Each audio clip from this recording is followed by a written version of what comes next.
أعوذ بالله من الشيطان الرجيم. بسم الله الرحمن الرحيم. السلام علیکم ورحمۃ اللہ وبرکاتہ.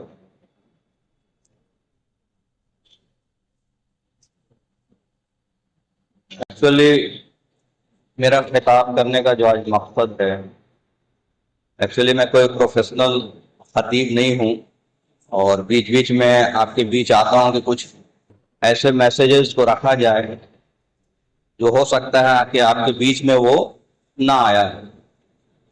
تو یہی میرا مقصد ہے مین، اور خاص کر کے اس میں مین مقصد جو ہے کہ اس پہلو کو ابھارا جائے جو دعوتی پہلو ہے.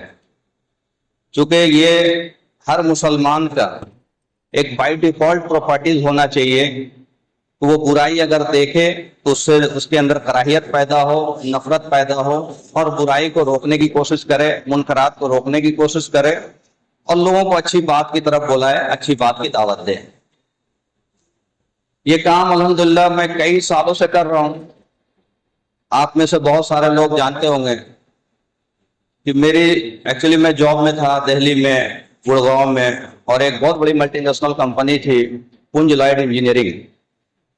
اس میں ایڈیشنل مینیجر کی پوسٹ پہ تھا، اور اس زمانے میں 2016 کی بات کر رہا ہوں میں کہ میری سیلری قریب 25 لاکھ روپے سالانہ تھی 2016 میں. منتھلی 2 لاکھ ہوتا ہے. اس کے باوجود بھی میرے اندر یہ کیفیت پیدا ہونے لگی کہ مجھے جاب نہیں کرنا ہے، مجھے نوکری نہیں کرنا ہے. اس کی وجہ یہ تھی کہ اس وقت جو ہے برما کے جو حالات چل رہے تھے، جب بھی میں آفس پہنچتا تھا تو سب سے پہلے میری عادت تھی تھوڑی نیوز دیکھنے کی، اور برما کی میں نیوز دیکھ لیتا تھا. اس کے بعد دن بھر میری یہ کیفیت ہوتی تھی کہ نہ کام کرنے میں من لگتا تھا، اور یہ لگتا تھا کہ یہ حالات جو برما کے ساتھ ہو رہے ہیں اب ہمارے ساتھ بھی ہونے والے ہیں، یہ آگے ہو سکتے ہیں. چونکہ کم و بیش ویسے ہی حالات ہمارے یہاں بھی ہے. ہمارے اندر بھی جو دین کو لے کر کے بے حسی ہے، جو دین کو لے کر کے پامالی ہے، آپ کو مشابہت ملے گا کم و بیش. میں اس ڈیٹیل میں ابھی نہیں جانا چاہ رہا ہوں.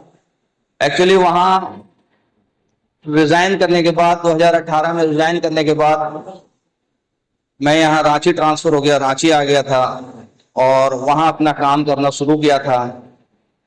لیکن ایک چیز جو میرے من میں تھی، چونکہ ایک مولانا کلیم صدیقی صاحب سے بھی اور میری خود کی بھی جب ہم نے استخارہ کیا تھا کہ ہمیں گیا رہنا ہے یا دلی رہنا ہے، تو ہمارے استخارے میں بھی گیا اور دلی دونوں آیا تھا، اور مولانا کلیم صدیقی صاحب کے استخارے میں بھی میرے لیے گیا اور دلی دونوں آیا تھا. تو وہ بڑا تعجب کر رہے تھے کہ بھائی ایسا ہونا نہیں چاہیے، جنرلی استخارہ میں کوئی ایک کلیئر کٹ سائن آنا چاہیے. تو میں نے پوچھا حضرت پھر اس کا کیا مطلب ہے؟ تو انہوں نے بولا کہ آپ چاہے دلی میں رہیں یا گیا میں رہیں، دونوں میں خیر ہے. لیکن اس کے الٹا میں چلا گیا رانچی، چونکہ میں بائی پروفیشن اسٹرکچر انجینئر ہوں. ہم نے ایم ٹیک اسٹرکچر انجینئرنگ میں کیا ہے علی گڑھ سے. تو مجھے یہ لگا کہ رانچی میں زیادہ اچھا پروسپیکٹس ہے، دین کا کام کرنا ہے تو کہیں بھی کر سکتے ہیں. لیکن وہ چیز بار بار ریمائنڈ ہوتی رہتی تھی کہ ہمارے استخارہ میں گیا آیا تھا اور کہیں نہ کہیں ہم غلطی کر رہے ہیں. اس سے پہلے کہ وہ زیادہ دیر ہو، پھر ہم نے لاسٹلی بہت سارے چیزیں بیچ میں ہوئی تو ہم نے ڈیسائیڈ کیا کہ نہیں، ہمیں گیا چلنا چاہیے، اپنے مقام پہ چلنا چاہیے. تو یہ ایک ریزن رہا کہ بھئی یہاں آ کر کے رزق دینے والا اللہ ہے، اور رزق اللہ تعالیٰ جس طرح سے چاہے وہ دے دے گا. لیکن جو حالات ہے، جو سچویشن ہے، اس کے حساب سے ہم سب کو سوچنے کی ضرورت ہے، بہت کچھ کرنے کی ضرورت ہے. میں آپ کو 2-3 ایگزامپل آپ کو اپنا دیتا ہوں تاکہ اس سے سمجھ میں آ جائے گا کہ معاشرے میں، سوسائٹی میں کتنی پریشانی ہے. چونکہ بہت سارے لوگ اس چیز پہ غور و فکر نہیں کرتے، سوچتے نہیں، اس لیے ان کو سمجھ میں بھی نہیں آتا کہ دنیا میں ہو کیا رہا. جب ہم گڑگاؤں اپنے آفس جایا کرتے تھے تو میرا ایک جو جونیئر کلیگ تھا، کیونکہ ہماری بس تھی کمپنی کی، ہم شاہین باغ سے گڑگاؤں قریب 1.5 گھنٹے کا سفر تھا، بس سے جاتے تھے، کمپنی کی بس تھی. تو ایک میرا جونیئر کلیگ یہ کہتا ہے کہ ارمان بھائی، ایک شخص ہے اس میں، وہ بہت ہی اسلام کے بارے میں بہت برا بھلا کہتا ہے، بہت طرح کے کمنٹ کرتا ہے، جی چاہتا ہے کہ میں اس کو بس سے دھکا دے دوں. ہم لوگ بھائی ایسا ہے کہ تم ان کے بغل میں مت بیٹھنا، کل سے میں ان کے بغل میں بیٹھوں گا. تو میں جان بوجھ کر کے ان کے بغل میں بیٹھنے لگا. اور 1.5 گھنٹہ کا وقفہ ہوتا تھا. میرے پاس قرآن بھی ہوتی تھی, کتابیں ہوتی تھی, یا تو پڑھتا ہوا جاتا تھا یا پھر اگر کوئی ڈسکشن کرنے کو مل گیا تو بات کرتا ہوا جاتا تھا. تو مجھے معلوم تھا یہ خود بخود چھیڑے گا, چونکہ وہ اپنے عادت سے مجبور تھا. وہ ریٹائرڈ تھے, بوڑھے تھے, کہ 60 سال سے زیادہ عمر تھی, لیکن ایک ذہن بنی ہوتی ہے لوگوں کی اسلام کے خلاف, وہ عادت سے مجبور ہوتے ہیں. انہوں نے مجھے بھی چھیڑنا شروع کیا. تو ظاہر سی بات ہے, جب وہ مجھے چھیڑتے تھے میں ان کو جواب دیتا تھا, کچھ بھی وہ سوال کرتے تھے میں ان کو جواب دیتا تھا. اس طرح سے قریب 1 سال تک چلتا رہا. اس میں 2-3 امپورٹنٹ پوائنٹ آئے. ٹیرورزم پہ بھی بات ہوا, پھر خدا کہاں ہے, خدا تو دکھتا ہی نہیں ہے. ہم نے بھائی بہت ساری چیزیں نہیں دکھتا, تو کیا آپ جو نہ دکھنے والی چیز پہ یقین کرتے بھی نہیں کرتے؟ آج کے زمانے میں آپ کے پاس موبائل ہے, اور یہ موبائل جو ہے امریکہ سے کنیکٹڈ ہے, بغیر بغیر کوئی کنیکشن کے, لیکن ہمیں یقین تو ہے نا کہ یہ امریکہ سے کنیکٹڈ ہے. تو اسی طرح سارے انسان جو ہے اللہ سے کنیکٹڈ ہے. تو یہ بات اس کو اپیل کی کہ بھائی جب بغیر دنیا میں انسان بغیر تائر کا وائرلیس چیزیں بنا سکتا ہے. پھر ایک بار بات ہو گیا عورتوں کے حقوق پہ, تو انہوں نے بہت سا مطلب ایک طرف سے کمنٹ کیا بہت بدتمیزی والی کہ بھائی مسلمانوں میں تو عورتوں کا کوئی حقوق ہی نہیں ہے, کزن کے ساتھ آپس میں غلط تعلق ہوتے ہیں, الٹے سیدھے بہت سارے کمنٹ کیے. ہم نے ان کو ایک ہی جواب دیا. ہم نے ان کو بولا کہ you have no right to discuss about women empowerment, کہ آپ کو کوئی حق نہیں ہے کہ آپ وومن کے حقوق کے بارے میں بات کریں. بولے ایسا کیوں؟ ہم نے آپ ایک واحد قوم ہو دنیا میں جو لڑکیوں کو پیدا ہونے سے پہلے ہی مار دیتے ہیں, فیمل فیٹیسائڈ سب سے زیادہ ہندوستان میں ہوتا ہے, آپ ہمیں عورتوں کے حقوق کے بارے میں سکھائیں گے؟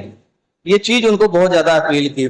اس طرح سے بہت ساری باتیں, پھر توحید پہ, آخرت پہ, رسالت پہ, زندگی کے مقصد پہ, جو میں دعوت میں باتیں کرتا ہوں, اس کا نتیجہ یہ ہوا کہ 1 سال بعد جب وہ کمپنی چھوڑ کر جانے لگے تو انہوں نے مجھے روکا.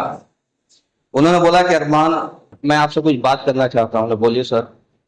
بولے آج میرا آخری دن ہے اور میں چاہتا ہوں کہ آپ سے کچھ بات کرو. آپ بتائیے کیا کرنا. انہوں نے اسٹیٹمنٹ دیا کہ یو ہیو برین واشڈ می, کہ آپ نے میرا برین واش کر دیا. آج تک میری جو سوچ تھی اسلام کے بارے میں, مسلمانوں کے بارے میں, آج یہ سارا بدل گیا ہے. میں تمہیں ایک مشورہ دیتا ہوں کہ تم نوکری چھوڑ دینا. پہلی بار اس شخص نے مجھے یہ بات بولا کہ میں تمہیں مشورہ دیتا ہوں کہ تم نوکری چھوڑ دینا, اس سے مسلمانوں کو بھی فائدہ ہوگا اور ہم جیسے غیر مسلم کو بھی بہت فائدہ ہوگا. یہ ان کے اسٹیٹمنٹ تھے. اسی طرح میں نے ایک کتاب لکھی ہے, دھرم ایک پریچے. جو باتیں میں دعوت میں بولتا ہوں وہ اسی انداز میں وہ کتاب لکھی ہوئی ہے. سب سے زیادہ جو دعوت کا میرا جو کارگزاری ہے وہ ٹرین میں ہے. الحمدللہ بہت لوگ ایمان لائے, اور خاص کر ٹرین میں چونکہ بہت زیادہ وقت ملتا ہے, 4 گھنٹے 5 گھنٹے آرام سے بات کرنے کا موقع ملتا ہے. تو ایک صاحب جو تھے الیکٹریسٹی ڈپارٹمنٹ میں SDO تھے, وہ رانچی سے دہلی سفر کر رہے تھے. میں بھی رانچی سے دہلی جا رہا تھا ود فیملی. تو صبح میں جب ہمیں موقع ملا تو ان سے قریب 1 گھنٹے بات ہوئی. ان کو میں نے اسلام کے بارے میں کہ اللہ کس کو کہتے ہیں, زندگی کا مقصد کیا ہے, مرنے کے بعد دوزخ اور جنت کا تصور ہے, اس کی دلیل کیا ہے قرآن میں, آپ کی کتابوں میں کیا دلیل ہے, اللہ کے ایک ہونے کا کیا پروف ہے, آپ کے گرنتھوں میں کیا پروف ہے. یہ ساری باتیں بہت دیر تک ہوتی رہی. اس شخص نے آخر میں ایک ریکویسٹ کیا کہ سر میں آپ سے ایک ریکویسٹ کرتا ہوں, بتائیے. بولے جو بات آپ نے کہی ہے نا وہ آپ کتاب میں لکھیے گا ضرور.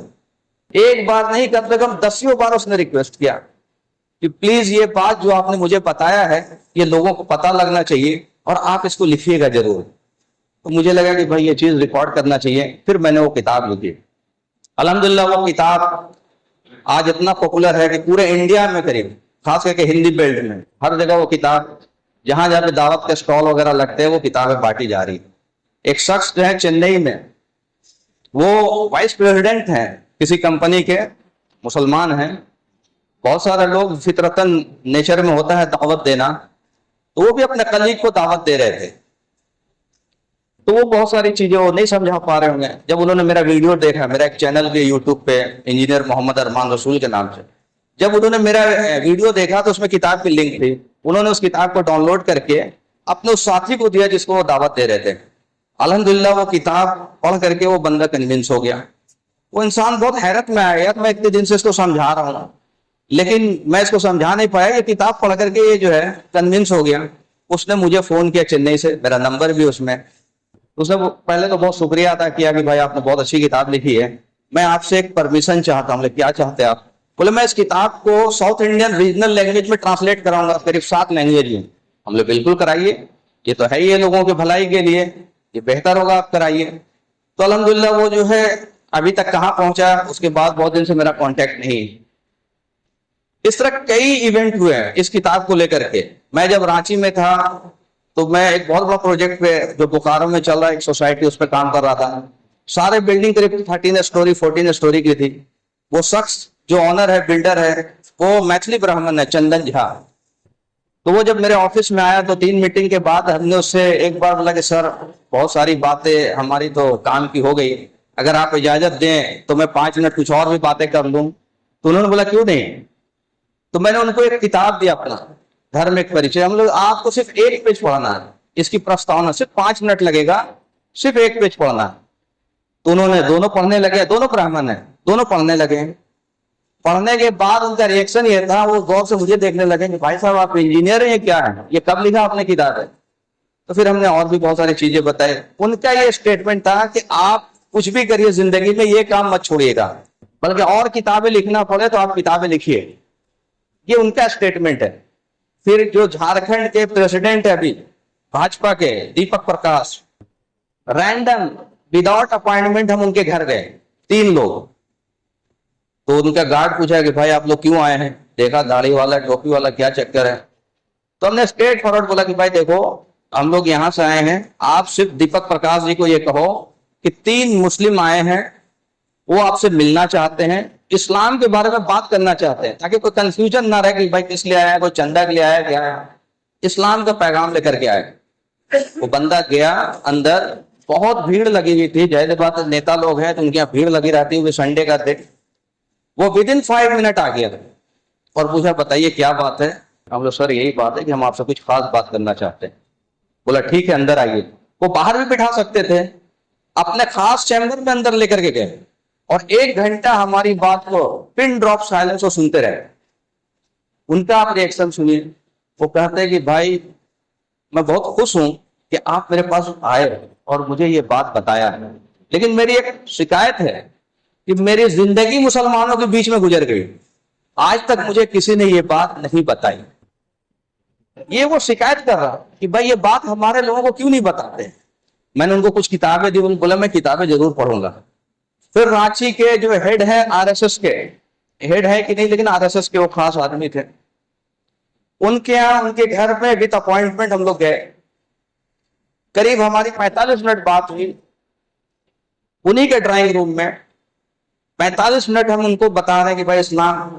انہوں نے پوچھا, آپ پہلے پوچھا کہ آپ کس لیے آئے ہیں.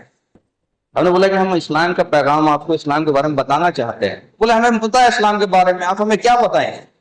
ہم نے آپ نے جو اب تک جانا ہے ہو سکتا ہے وہ غلط بھی ہو سکتا ہے آپ کے سورسز غلط ہو, آپ کی انفارمیشن غلط ہو, اس لیے میں چاہتا ہوں کہ آپ مجھے ایک بار ٹائم دیں اور میں اپنی طرف سے آپ کو بتاؤں گا قرآن و سنت کے روشنی میں.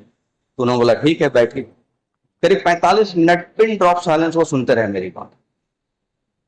سننے کے بعد جو صاحب مجھے لے گئے تھے, ان کا نام ارشد بھائی, وہ بھی آل انڈیا ریڈیو میں انجینئر ہے, انہوں نے ان کو پکڑ کر کے گلے لگا لیا اور ہاتھ چوما. کہہ رہا میں آپ کو شکر گزار ہوں کہ آپ نے مجھے ان سے ملایا. یہ اتنی اچھی باتیں آپ لوگ ہمارے لوگوں کو بتا کیوں نہیں رہے. یہ ان کا اسٹیٹمنٹ ہے. ہم خاموخواہ ڈرے ہوئے ہیں کہ پتہ نہیں کوئی مارے گا, کوئی پیٹے گا, کسی کو بولیں گے تو کوئی پولیس بلا دے گا, کوئی اندر کر دے گا. آپ کی یہ خاص پراپرٹی ہے. دنیا میں سب سے بیسٹ پروفیشن اگر کوئی ہو سکتا ہے تو وہ انجینئر یا ڈاکٹر یا بزنس مین یا تاجر یہ نہیں ہے. اللہ کی نظر میں دنیا میں جو بیسٹ پروفیشن ہے وہ نبیوں والا کام ہے.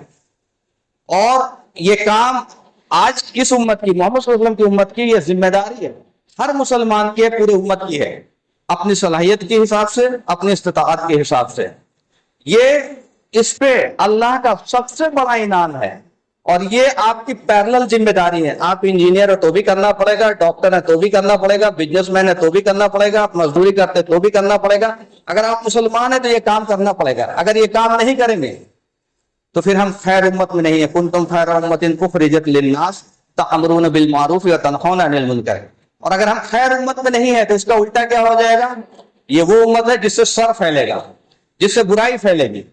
آج ہم دیکھ رہے ہیں محرم کے نام پہ کتنی برائی پھیل گئی, کتنا ہردنگ ہو رہا ہے, جس کو ہم ثواب سمجھ کر کے ناچ رہے ہیں, گا رہے ہیں, ڈی جے بجا رہے ہیں. کیا یہی طریقہ ہے شہادت کو یاد کرنے کا؟ کیا یہی طریقہ تھا حسین رضی اللہ تعالیٰ عنہ کو یاد کرنے کا؟ حسین رضی اللہ تعالیٰ عنہ نے شہادت کس لیے دی؟ حق کے لیے دی, عدل کے لیے دیا, انصاف کے لیے دیا, اپنی جان قربان کر دیا, اپنی فیملی کو قربان کر دیا, یہ جانتے ہوئے کہ مجھے مطلب میرے کو زد و خوب کیا جا سکتا ہے, لیکن وہ پیچھے نہیں ہٹے. کیوں؟ تو یہ ہمارے ایک میسج ہے, یہ پیغام ہے, یہ حرمت والا مہینہ ہے, یہ آج سے نہیں ہے. اللہ تعالیٰ نے جب سے زمین اور آسمان بنایا ہے تب سے 4 مہینے کو حرمت والا ڈکلیئر کیا ہوا ہے. یہ احترام والا مہینہ ہے. یہ اس میں بہت ساری چیزیں ہوئی. اس میں بنی اسرائیل کو فرعون سے نجات دیا گیا, اسی مہینے میں آدم علیہ السلام کا پیدا, ایسے بہت ساری چیزیں. تو یہ مہینہ بہت زیادہ عبادت کا ہے, بہت زیادہ ایک دوسرے کو مطلب دین سمجھنے سمجھانے کا ہے, غور و فکر کرنے کا ہے, ان کی شہادت کو یاد کرنے کا ہے. ان کی شہادت کو یاد کرنے کا طریقہ یہ نہیں ہے کہ ہردنگ مچائیں. ہمارے وجہ سے پورے شہر کا لائٹ کٹا ہوا ہے, ہمارے وجہ سے کوئی بیمار ہوگا, کوئی بوڑھا ہوگا, کوئی ضعیف ہوگا, کسی کو ہاسپٹل کی ضرورت ہوگی, کسی کو اسٹیشن جانا ہوگا, کسی کو سفر کرنا ہوگا, سارے درہم برہم ہیں. یہ کیا خیر امت کی نشانی ہے؟ اللہ کا عذاب نہ آ جائے ہمیں ڈرنا چاہیے. بنی اسرائیل کے قوم پہ چھوٹی چھوٹی بات پہ اللہ کا عذاب آ جاتا تھا. یہ تو قربان جائے رحمت للعالمین محمد صلی اللہ علیہ وسلم پہ. انہوں نے دعا کیا کہ اللہ میری امت کو ایسے مت ہلاک کر دینا جیسے پہلے قوموں کو آپ نے ہلاک کیا. اللہ تعالیٰ ہمیں گریس دے رہا ہے, ہم اس گریس کا ناجائز فائدہ اٹھا رہے ہیں. وآخر الدعوانا والحمد للہ رب العالمین.